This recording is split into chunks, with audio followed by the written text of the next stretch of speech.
This is a video for anyone that's suffering with their mental health right now or battling with depression.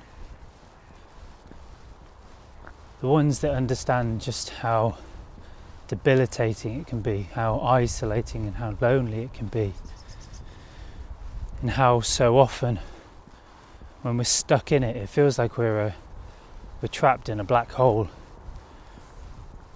And even if we try to scream for somebody to hear us, we open our mouths and nothing comes out. Because there's a fundamental sense of helplessness when you are struggling in life. And the point of this video isn't to change or fix, but my hope is that if you watch it, then you feel a little bit more seen, a little more heard, and maybe even understood. And my ultimate aim from this video is to make you realize, if just a tiny small piece of you, to see that you're not broken and none of this is really your fault. And I truly get it, I really do. So certainly in my life growing up, I struggled with my mental health. I had two kind of bouts of depression where I was on antidepressants. And during those times, certainly in my 20s and 30s, I felt so different to everyone else. I felt so alone. And it really felt like nothing could be done to fix me, to heal my pain, my suffering. And it's horrible, isn't it? I mentioned it at the start of this video. It really feels like you're in this black hole and everyone says you should speak up. You should speak up when you're struggling. But something stops us. My teacher calls it a lid, like a suppression. It shuts that voice down. It suppresses your life energy. And then we're told that we should ask people how they are. We should go to our friends and say, how are you? How are you doing? Are you okay? And again, that same lid comes in and shuts down the truth. We don't want to say, I'm really struggling. I feel like I don't want to be here anymore. I feel like I've got nothing to live for. I feel unlovable. I feel lost. I feel alone. I feel hopeless and helpless. And that shame, I think, when you're battling with mental health and depression, there is a deep-rooted, fundamental, huge amount of guilt and shame for struggling, for suffering, and around who we are. At our very core of our being, we feel unworthy, unlovable. And for many of us, no good at anything. And there are two things that I really wanted to talk about in this video, again, to try and help you feel seen and understood, and maybe just change the idea that this is going to be the way it will always be for you. And the first thing is the problem with the understanding of mental health and depression. And to quickly say that I've worked this field of this modality of what's known as developmental trauma for 7 or 8 years now. And it changed my life. Just getting through a gate. So we're told, aren't we, when we're suffering, when we're struggling, we just need to speak about it, or to get help, or to try tactics, to try all these different methods and modalities to try and help us deal with it, to work through it, to fight it. It's a battle, isn't it? You got to fight it. You got to stay strong and positive. Well, most days we just don't. We don't want to. And I kind of always, I won't swear, but I'm like this to that advice, because it's well intentioned, it's well meaning, but it so misses the mark, not by a small amount, by a huge mark. Because we still have this obsession that the brain is somehow broken in us. If we can fix our mind, if we can fix our mindset, I hate that word, then our mental health will be improved. We'll be springing out of bed at 5 a.m, having a cold shower and ready to take on the world.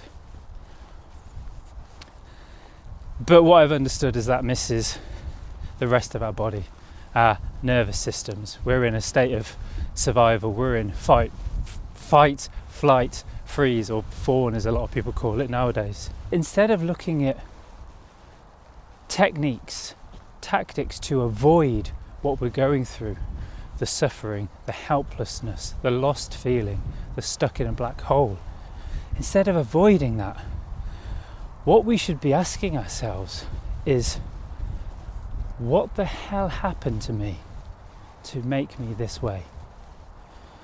What happened in my life? At what point was there a single event that suddenly stopped me being this beautiful, bouncy, hopeful human being full of possibility to one filled with dread and fear and anxiety? And that's where the answer to that question is what's radically transformed my life. And I'm not going to stand here and say I don't still have my struggles. My mum passed away several weeks ago, and it's brought up a lot of stuff for me. But what it's allowed, what it's enabled, is for me to understand where the pain comes from and sit with it. Because too often we avoid it. It's so horrible. We feel like if we give it any attention, it's going to tighten its grip on us. It's going to suffocate us even more. It's going to somehow make our life even more terrible. But that's the paradox. In fact, instead of avoiding this stuff, instead of avoiding these feelings, instead of avoiding where our mental health struggles and struggles with depression come from, we should look at them and get curious. And as I go through this gate, which looks like it's going to be a struggle, oh no, I made it. We start to understand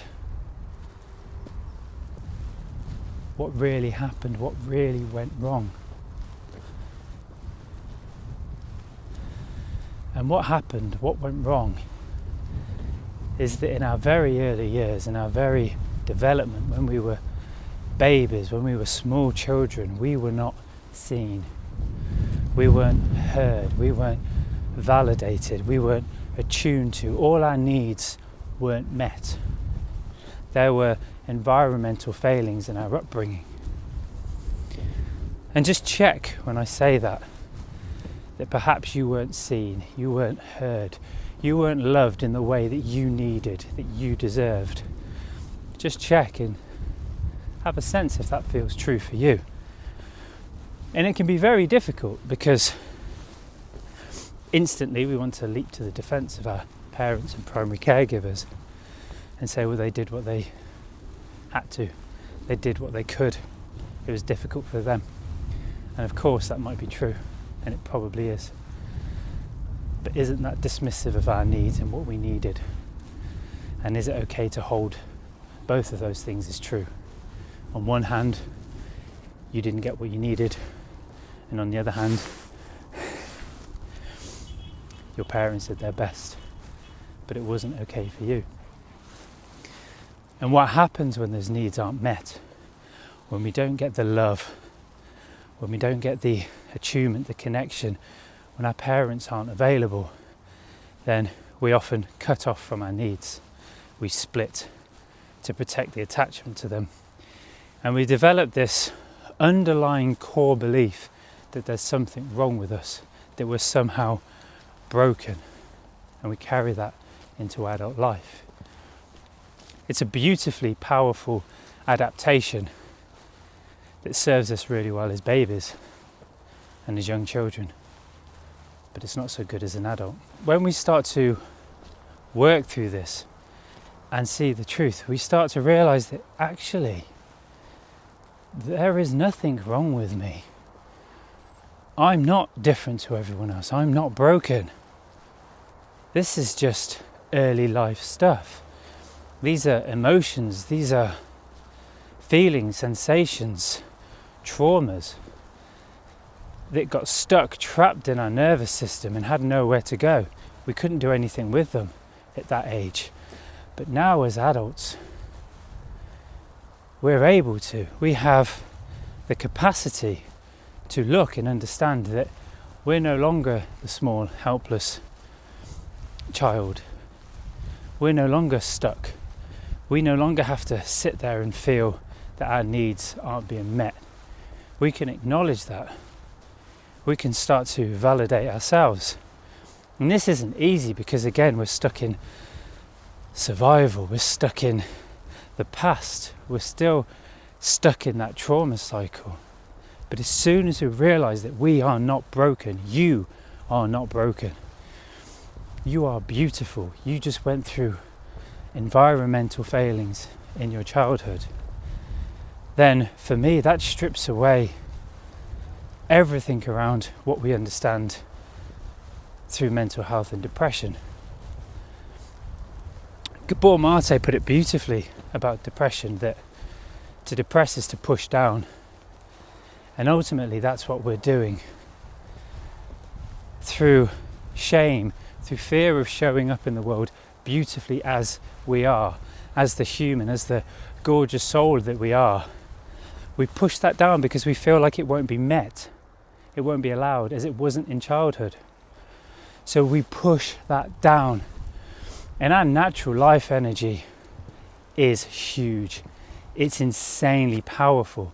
So if you think of the amount of energy it takes to push down, suppress who we are, it's draining, it's tiring, it's a depression. Just imagine if you could walk out into the world as you, do what you wanted to do, say what you wanted to say, be who you wanted to be, without feeling pressured, without feeling the shame of being somebody else. Just imagine now for a second what your life would be like. If you're in a funk, if you're down, you don't judge yourself. As I mentioned, my mum passed away a few weeks ago, and the last week or so, I've been quite down. Understandably, my brain's kind of saying, well, what's wrong with me? Your mum passed away. It's okay to be down. It's okay to not have much energy. It's okay to feel flat. And again, I think when we are struggling with our mental health, with depression,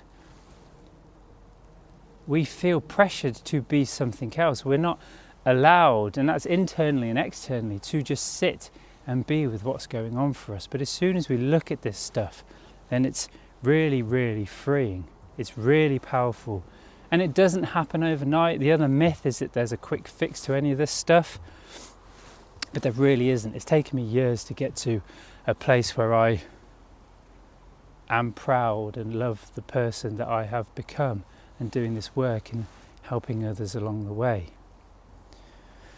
And if you do feel like you need a little bit more support, there are two things at the moment. I've got a couple of one-to-one slots open if you would like to work with me one-to-one. I'll put the link in the description below. And if you're not open to that, or you're not ready to do that at the moment, then I'll put another link in the description below for a really powerful free guide that I put together to help you see why this stuff makes you feel like you're broken and why you're really not broken. Have a beautiful day. Big love, John.